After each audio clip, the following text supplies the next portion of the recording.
So I remember being around 12 years old, probably even younger, and I just remember being in my mom's kitchen and being a girl and just helping her with all of the things. And I remember she would heat up oil and she would put spices, she would throw spices in, like Indian spices, and she would chop up different vegetables, and then it was kind of the same 5 basic spices, that's all I remember. And my mom actually, she ended up passing away when I was pretty young. She was only 51, and I was 23 when that happened, and it was right after I graduated college. So all of the time that I got to spend with her when I was a girl is really meaningful for me. It's really valuable. And one of the happiest memories, so a lot of the time, my experience of being with my mom is based on memories. So one of the happiest memories that I have is cooking with my mom. And that's one of the reasons I started Bliss Belly Kitchen, because I wanted to give that experience to others. Because I remember just feeling so much love and feeling so much warmth in the kitchen. And also my mom would always ask me, Mila, what do you want to eat? And she would make something for me. And anytime I felt bad, she would make me something that would comfort me. And it was just really special. So cooking has always been really special for me. It's been a very warm thing. It's been very, very connected to my mom and very connected to mothering and feeding. And I remember my mom would always feed people. Every time, anytime anyone came over to the house, so she did what she learned. She was taught the same thing. She would have strangers at her table every day, people she didn't know. They would be her father's patients. They would be her father's friends. My grandfather was kind of he just knew a lot of people. He was kind of a big city kind of guy in Bangalore, India. And that's kind of now known as the Silicon Valley of India. But it's no longer, it wasn't back then, it was just a small town, but he just knew a lot of people, and he had a hospital. So he would always have all these people over, so she was used to feeding people. And so that was her way of expressing love. And anytime I had people over, anytime she had a friend over, she would always feed them. So that's what I learned. So that's why I like to feed people. And in terms of how I actually became a chef, that's also an interesting question. I never thought I would be a chef. I always thought that I'd either be a school teacher or that I would be a filmmaker. My dream was actually to be a filmmaker when I went to college. I took some documentary classes and I fell in love with filmmaking, and I actually went to film school, and this was in my my late 20s. I went to film school, and my friends would always tell me, Mila, you need to open up your own restaurant. You're such a good cook. And I would be like, yeah, whatever. And I was just, But then I started to write a script. I started to write a screenplay called Reckless Foodie Love, and it's all about, am I boring you guys? Yeah? Okay. So Reckless Foodie Love, it's about the passing of my mother, my love for food, and being 33, Indian, single, and slightly overweight in LA. So it's like an Indian version of Bridget Jones' Diary, and it's a cooking film. So I started writing this film at a point in my life when I was really sad about my mom.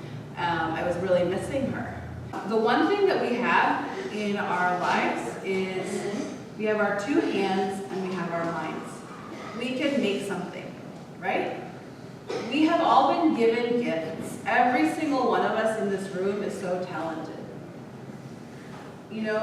Society teaches us that you have to look a certain way, or you have to be a certain weight, or you have to be a certain height, or you have to have a certain skin color to be valuable, but that's not true. We all have so many gifts to give.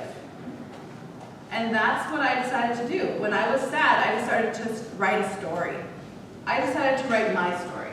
So my story, I started writing my story of all the things that I just told you. The film actually has memories of me cooking with my mom when I was a girl, and then it the main character basically gets a job in a restaurant.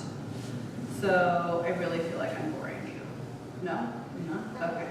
Okay, so Reckless Foodie Love is about a girl who is lost. And she doesn't have a job, so she's gone to college, she's finished college, but she's kind of floating in life. And the one thing she did was she went to culinary school, but she doesn't have the courage to like actually make something of herself. Can anyone relate to this? When you have a skill or a talent, but you don't necessarily have the courage to do something with it? Yeah, so that's where she's at in the beginning of the story. And then she somehow gets the courage to find a job, and she finds this job at a restaurant, and she meets, and her new boss is very encouraging and gives her the space to be very creative. And basically, she starts growing and she starts getting more confident in herself. And then by the end of the story, it's a romance, so she falls in love. And it's like a happy ending. So, but by the end, she's actually taken her love and her talent for cooking, and she has, she won a cooking contest. She enters a cooking contest and she wins it. Like I think it's like I don't even remember. I haven't read this. I wrote the script like, I don't know, maybe 5 or 6 years ago, and I haven't read it in a while. But there's something that happens where her confidence and her abilities are tested, and she has to like prove herself, and she does. So I think maybe she becomes the chef within the restaurant. So the way she heals herself by cooking, right? She cooks her way out of her sad place. She starts giving to other people. She starts feeding other people. So that's the script that I wrote. And in the script, the main character works in a restaurant. So I decided, well, I don't know what it's like to work in a restaurant. I should probably do that. So I ended up moving to New York and getting all these jobs in like vegan restaurants. And I was a line cook at a vegan brunch place. And they were making all this food and it was really popular, but after working there for about 2 or 3 months, I got really sick because I was eating the food every day, and it was all this like fake meat and like, tofu scramble, and it was just so highly processed. Like vegan food is not always healthy. It's can be really junky. So basically I decided, and then I got a job at a different place, and I just started noticing that all of the food that I was eating wasn't super fresh, and it also wasn't very healthy, even though it was vegan, right? So I decided to create Milan's Kitchen. I also took a business class. So I took a class on how to create my own business. And the other thing I did was that I learned to meditate, and I think that that's something all of you should learn how to do, because life is very stressful, and especially for kids these days, life is extremely stressful. So I learned to meditate, and actually I learned to meditate right before my mom passed away. And I feel like it was the divine or nature or whatever, that I was just given a gift that I could have this tool to handle something really sad that happened in my life. And being a teenager was really stressful for me. I was not a happy teenager at all. I was very rebellious. I fought with my mom all the time. My mom is from India. I was born and brought up in the US. I actually made a documentary about our struggles and how I had short hair and she wanted me to have long hair, and I listened to punk music and she wanted me to stay home and be like, my sister was very traditional, so she wanted me to fry puris. Puris are this fried bread that Indian people eat. My mom just wanted me to be like this domestic person, and I was like, no. So I fought with her a lot, but in the end, she became my best friend. So right before she passed away, I actually made a documentary film about her and her story, and how she was really the strongest person that I've ever met. And she still is to this day the strongest and the most hardworking person I've ever met. I always wanted. And that's why I created Bliss Belly Kitchen. That's how I created it.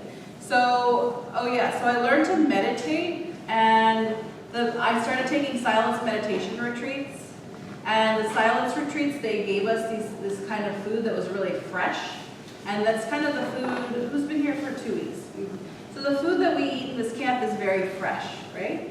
We always make it that from that day. We don't eat leftovers. Like we'll just make the food right away. Yeah. Well, except for the tofu. The tofu? The tofu for last week. Oh, but we didn't cook it. Yeah. Yeah. Some camps, like, they cook it and then we cook it. Yeah, we don't do that in this camp. Because there's something called prana. So do you want to know why we don't recook food? Do you want to know that? So there's something called prana. Prana means vital life force energy. Have you ever noticed a bunch of kale at the farmer's market right when it gets plucked or picked? It's really bright and green, right? Yeah. And then if you keep it in your fridge and you forget about it for 2 weeks, what happens? It gets brown and stinky, right? So food, when it's just very fresh, it's full of prana or life. So when we eat food that's very fresh, we actually are taking in that energy. And that's also why we do yoga and breathing every day, because that gives us energy before we go. There's an energy transfer that happens between the cook and the food. Have you ever tried cooking when you're not in a good mood? Oh, yeah. Never. It's not a good idea, right? And I'm not saying that we're all in bad moods when we get here, but it's also just good to bring up our prana and then transfer it to the food. Okay, what other questions do you have? Yes? How did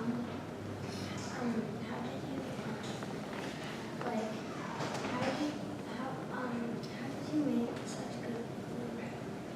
How did I make such good food? How do you know? Oh, that's a really good question. How do I know what to make? Yeah, I don't use recipes. I really don't.